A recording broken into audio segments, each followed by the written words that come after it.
saibam que vocês estão do lado de Deus. Quinto, Cristo nos fará pescadores de homens. Creio que existem muitos cristãos que foram avisados para dizer: quero fazer algum trabalho para Cristo. Bom, Cristo diz: vinde após mim e eu vos farei pescadores de homens. Mateus capítulo 4, versículo 19 e Marcos capítulo 1, versículo 17. Não existe cristão que não possa trazer alguém ao Salvador. Cristo disse: e eu, quando for levantado da terra, todos atrairei a mim. João capítulo 12, versículo 32. E o nosso dever é exatamente isso: levantar a Cristo e viver para Ele. Você pode pregar com a eloquência de um anjo, mas se vive como um demônio, sua pregação não servirá para nada. Não importa quão eloquente você seja e quão charmosa seja a linguagem que usa, sua pregação não servirá para nada.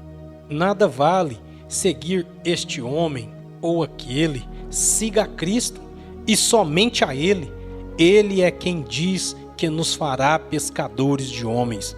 Duvido que Pedro tenha pescado tantos peixes como pescou homens no dia de Pentecostes. Qualquer rede romperia se tivesse de arrastar 3.000 peixes. Nosso Senhor disse: siga-me, Pedro, e eu te farei um pescador de homens. E Pedro o obedeceu. E aqui, no dia de Pentecostes, nós podemos ver o resultado. No entanto, há uma grande razão, a qual muitos falham. Muitos homens bons têm me perguntado: por que não temos resultado algum? Trabalhamos firme, oramos muito, pregamos conscientes e não há nenhum sucesso. Eu lhes digo, é porque muitos passam todo o tempo disponível remendando suas redes. Não é estranho que não pesquem nada. Reuniões de interessados. É importante celebrar reuniões para os interessados e, deste modo, lançar a rede e então ver se há algum resultado. Se sempre se está remendando a rede, não pescará muitos peixes. Quem já ouviu um homem que foi pescar e, levando a rede, em seguida deixou-a ali sem usá-la? Todo mundo se riria dessa loucura. Havia um ministro em Manchester que veio um dia e me disse: queria que dissesse por que nós e alguns ministros não temos mais resultados do que temos tido. Sugeri a ele a ideia de pegar algumas redes e completei: é necessário lançar a rede. Disse a ele que existem muitos ministros em Manchester que podem pregar muito melhor do que eu, mas que não lançavam as redes. Muitas pessoas têm objeções às reuniões aos interessados, mas eu insisti sobre a importância das mesmas e o ministro respondeu: nunca lancei a rede, vou tentar no próximo domingo.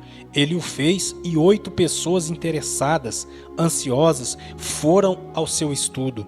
No domingo seguinte, vieram me ver e me disseram que nunca haviam tido um domingo tão maravilhoso e abençoado em sua vida. A próxima vez que foi lançada a rede, havia 40 pessoas, e quando veio me ver novamente na casa de ópera em que eu pregava outro dia, me disse de forma alegre: Moody, tive 800 conversões o ano passado. É um grande erro começar sem lançar a rede. Portanto, amigos, se quiserem pescar homens, é necessário lançar a rede. Se somente se pescar um homem, já será algo. Pode ser um menino, mas conheci um menino que por meio dele a família inteira se converteu. Não sabemos o que há na cabeça dura desse garoto na sala dos interessados. Ele pode se transformar em um Martinho Lutero, um reformador que faça tremer o mundo, pois é impossível prever. Deus usa as coisas fracas deste mundo para confundir as fortes. As promessas de Deus, como um cheque em branco do Banco da Inglaterra. Prometo pagar ao fulano de tal quantia. E aqui está uma das notas de Cristo. Se me seguirem, Eu os farei pescadores de homens. Não queres tomar posse da promessa, confiar nela e seguir ele agora? Sentido comum. No entanto, se quisermos pescar homens, é necessário usar um pouco de sentido comum. Isso é, chamar pão ao pão e vinho ao vinho. Se um homem prega o evangelho e o prega fielmente, deve esperar resultados ali mesmo.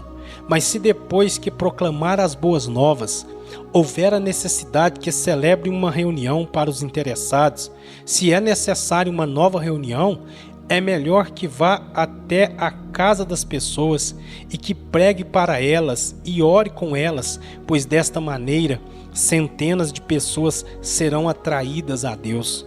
Acredito que os filhos de Deus têm o privilégio de colher o fruto do seu trabalho, 365 dias ao ano. Bem, disse alguém, mas não há tempo para semear e tempo para colher? Sim, é verdade, há tempo para os dois, mas também pode semear com uma mão e colher com a outra. O que pensaria um camponês que estivesse semeando todo ano e nunca colhesse? Repito, temos que semear com uma mão e colher com a outra.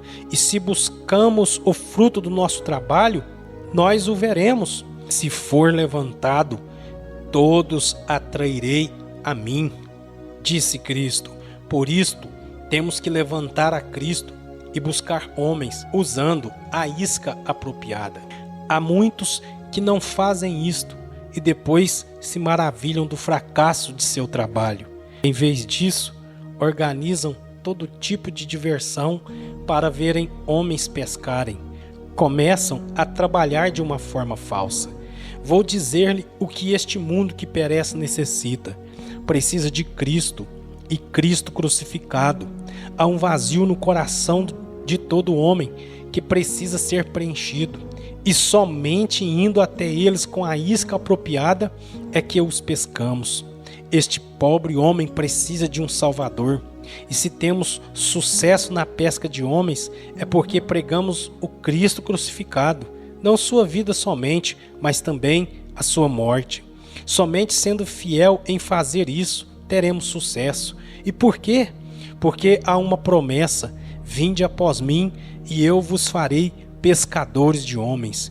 E essa promessa vale a mesma coisa para você e para mim, como também foi para os 12 discípulos, e é tão verdadeira agora como no tempo deles. Os sábios resplandecerão como o fulgor do firmamento, e os que há muitos ensinam a justiça, como as estrelas brilharão sempre e eternamente. Pense no grande privilégio de fazer uma alma chegar a Cristo. É como uma corrente que fluirá pelos séculos, mesmo quando você não estiver mais presente. Em Apocalipse capítulo 14, versículo 13, a Bíblia diz: bem-aventurados os mortos que desde agora morrem no Senhor. Sim, diz o Espírito, para que descansem dos seus trabalhos e as suas obras os seguem. Paulo e seus escritos. Pensamos agora em Paulo lá em cima.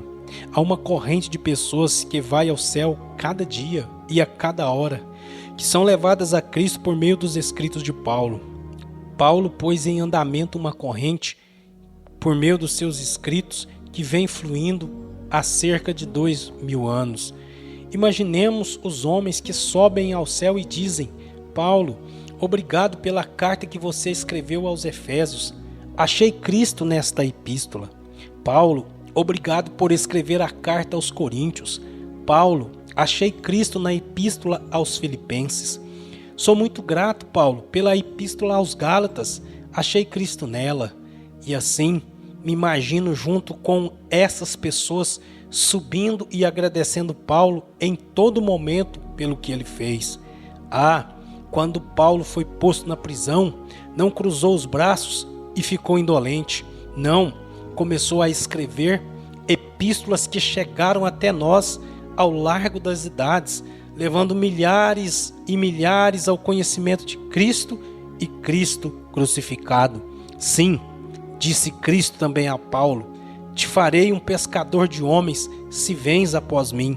e Paulo ainda segue pescando almas desde então. O diabo pensava que havia trabalhado com astúcia quando colocou Paulo na prisão, mas estava muito equivocado, pois deu um passo em falso, pelo menos desta vez. Não tenho dúvidas de que Paulo deu graças a Deus a partir da prisão de Filipos, dos açoites e do encarceramento. Tenho certeza que nunca saberemos, antes de chegar ao céu, as lições que os que estavam ao redor puderam ter com esta prisão. Sexto, Cristo não nos deixará órfãos.